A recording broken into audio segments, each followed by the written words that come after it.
Kepolisian Resort Seram bagian barat akhirnya menangkap 4 orang komplotan pencurian di pasar agropolitan Waimittal. 4 orang yang ditangkap itu berinisial IB 38 tahun, AN 32 tahun, MI 32 tahun, dan LJ 33 tahun. 4 orang ditangkap atas tindak pidana pencurian.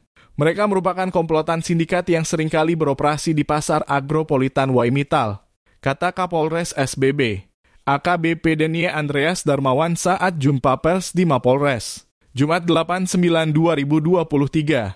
Ia mengungkap, barang bukti yang diamankan ialah 2 unit sepeda motor yang digunakan untuk melancarkan aksinya ada juga sebesar uang 12.200.000, 4 geleng emas, 2 cincin emas, 1 handbag dan 1 dompet kecil serta 2 tas kosmetik.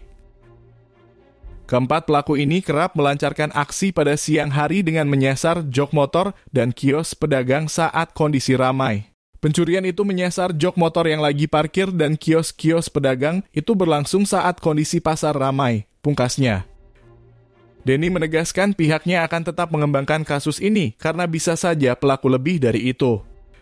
Dan bagi masyarakat merasa pernah menjadi korban dipersilahkan melapor.